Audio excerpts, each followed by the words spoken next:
പുറത്തു വരും എന്നുള്ള പ്രതീക്ഷയിൽ തന്നെ ആയിരുന്നു. ദൈവത്തിന്റെ കരങ്ങൾ പോലെ അവസാനം 8 വർഷത്തെ കാത്തിരിപ്പ് വേണ്ടി വരുന്നു. അതിനു മുമ്പുള്ള രീതിക്ക് ബന്ധുക്കളെയും ഞാൻ ഇറ്റലിയിൽ നിന്ന് വന്നു കഴിഞ്ഞിട്ടാണേലും എന്നെയും വളരെ മാന്യമായ രീതിയിൽ ഓർഗനൈസ്ഡ് ആയിട്ടുള്ള രീതിയിൽ തന്നെ ആളുണ്ട് എന്ന് കാണിച്ച് കബളിപ്പിക്കാൻ പ്രതിക്ക് പറ്റി. 2017 ഡിസംബർ 20 ബിന്ദു എന്ന ചേർത്തല കടക്കരപ്പള്ളി സ്വദേശിനിയുടെ തിരോധാനം പട്ടണക്കാട് പോലീസിന്റെ ക്രൈം ഫയലിൽ ഇടം പിടിക്കുന്നത് ആ ദിവസമാണ്.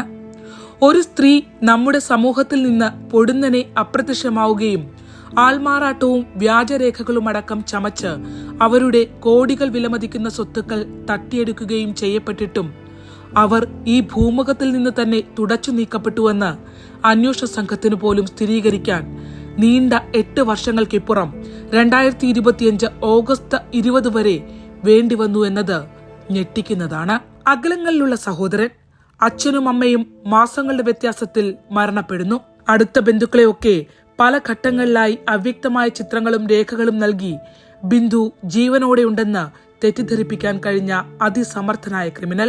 കോട്ടയത്തെ ജില്ലാ ജയിലിൽ റിമാൻഡിലുള്ള സെബാസ്റ്റ്യനെ ബിന്ദു പത്മനാഭൻ കൊലപാതക കേസിൽ വീണ്ടും അറസ്റ്റ് ചെയ്യുന്നതോടെ ഒരു പെണ്ണിനെ സ്നേഹം നടിച്ച് ചതിച്ച് വഞ്ചിച്ചു കൊലപ്പെടുത്തിയ സെബാസ്റ്റ്യൻ എന്ന കൊടും ക്രൂരനായ വ്യക്തിയുടെ മറ്റൊരു ആധികാരിക ചിത്രം കൂടി പുറത്തുവരികയാണ്. ബിന്ദു പത്മനാഭൻ കേസിൽ സെബാസ്റ്റ്യൻ മാത്രമാണ് കുറ്റക്കാരൻ. പണത്തിനു മേൽ പരന്തും പറക്കില്ലെന്ന് തെളിയിച്ച ചേർത്തലയിലെ ആദ്യ അന്വേഷണ സംഘവും തുടർന്ന് വന്ന സ്ത്രീകളുടെ തിരോധാനത്തിലും കൊലയിലും ഒരുപോലെ ഉത്തരവാദികളല്ലേ? ഒരു ലേഡി മിസ്സിംഗ് കേസാണ്. ഞാൻ നേരിട്ട് ബൈഹാന്റെ SHOയ്ക്ക് കൊണ്ട് കൊടുത്തിട്ട് 70 ദിവസം കഴിഞ്ഞാണ് FIR ഉള്ളി FIR. ഒരു മാൻ മിസ്സിംഗ് കേസിന്റെ, ലേഡി മിസ്സിംഗ് കേസിന്റെ FIR 70 ദിവസം കഴിഞ്ഞാണ്. അതിൽ തന്നെ ഇല്ലേ? അതാണ് എനിക്ക് ആദ്യം അറിയേണ്ടത്. അതിൽ തന്നെ ഇല്ല. ഇത് എന്തോ ഒരു ഇൻക്രിമെന്റിന്റെ വിഷയമൊക്കെ പറയുന്നത് കേട്ടു. അത് കഴിഞ്ഞിട്ട് അദ്ദേഹം ചെയ്തെന്ന് ഞാൻ പറയുന്നില്ല കേട്ടോ.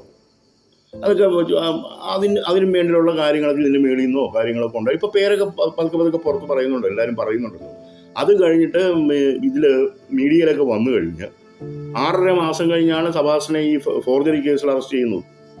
അപ്പം ഈ അഴിമതി പൈസ വാങ്ങി എന്ന് മാത്രമല്ല, ട്യൂഷനും എന്തൊക്കെ പറയണം, എന്തൊക്കെ ചെയ്യണം, ഇതൊക്കെ ഭംഗിയായിട്ട് കിട്ടിയിട്ടുണ്ട്. 2017 സെപ്റ്റംബർ മാസത്തിലാണ് ബിന്ദുവിന്റെ സഹോദരൻ പ്രവീൺ ആഭ്യന്തര വകുപ്പിന് സ്വത്ത് തട്ടിയെടുക്കൽ ഉൾപ്പെടെയുള്ള തെളിവുകൾ ചൂണ്ടിക്കാട്ടി സഹോദരിയെ കാണാനില്ലെന്ന പരാതി നൽകുന്നത്. ഒക്ടോബർ 3 K3 155528/3/17 എന്ന ഫയൽ നമ്പറിൽ പരാതി സ്വീകരിക്കപ്പെട്ട് ആലപ്പുഴയിലേക്ക് എത്തുന്നു. വൈകാതിരിക്കാൻ പ്രവീൺ തന്നെ നേരിട്ട് കുത്തിയതോട് പോലീസ് സ്റ്റേഷനിലെത്തി മുകളിൽ നിന്നെത്തിയ ഫയൽ 9/10/2017 നൽകുന്നു.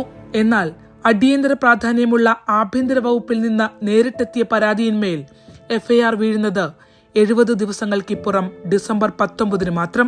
വീണ്ടും 6 മാസവും 15 ദിവസവും വേണ്ടിവന്നു ചേർത്തല DYSP AG ലാലിന് സെബാസ്റ്റ്യൻ എന്ന വെറും ദല്ലാളിനെ അറസ്റ്റ് ചെയ്യാൻ. അന്വേഷണ നാൾവഴികളിലെല്ലാം അട്ടിമറിക്കപ്പെട്ട കേസാണ് ബിന്ദു പത്മനാഭൻ കേസ്. ബിന്ദുവിനെ കൊലപ്പെടുത്തിയിട്ടും സ്വത്തുക്കൾ തട്ടിയെടുത്തിട്ടും സെബാസ്റ്റ്യൻ 9 വർഷത്തോളം നിയമ സംവിധാനങ്ങളെ വെല്ലുവിളിച്ച് പുറത്തു വിലസി. പോലീസിന്റെ കെടുകാര്യസ്ഥതയ്ക്ക് മുന്നിൽ ജൈനമ്മയും ഐഷയും സിന്ധുവുമെല്ലാം ഈ ഭൂമുഖത്തുനിന്ന് തന്നെ അപ്രത്യക്ഷരായി. ഇനിയെങ്കിലും നിരാലംബരായ ഈ സ്ത്രീകൾക്ക് നീതി കിട്ടുമോ?